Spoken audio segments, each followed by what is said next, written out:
मुझको तो सिखा दी है अफरंग ने ज़ंदीकी, इस दौर के मुल्ला हैं क्यों ननंगे मुसलमानी। तकदीर शिकन क़ुव्वत बाकी है अभी इसमें, नादां जिसे कहते हैं तकदीर का जिंदानी। तेरे भी सनम खाने मेरे भी सनम खाने, दोनों के सनम खाकी दोनों के सनम फानी।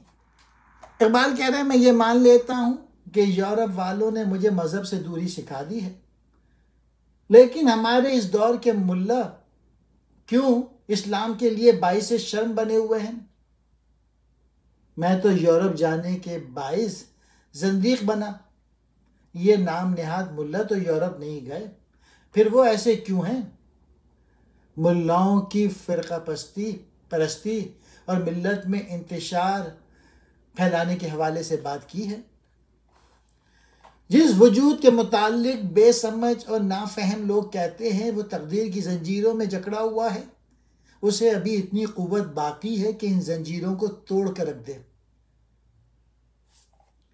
इंसानों ने अपनी कम हिम्मती और बेअमली की बिना पर पेश आने वाली मुसीबतों को तकदीर करार दे रखा है, हालांकि ये बिल्कुल गलत है।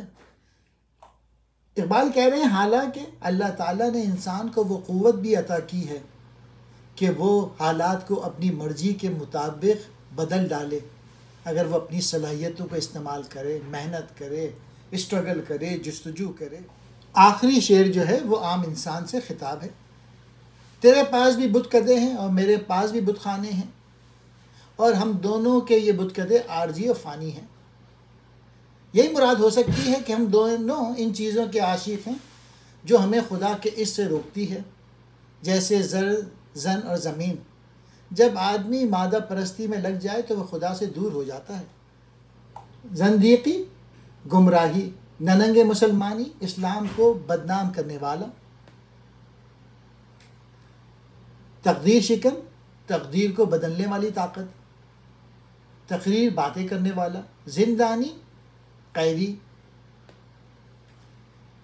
सनम खाने बुत खाने, सनम कहते हैं बुत को।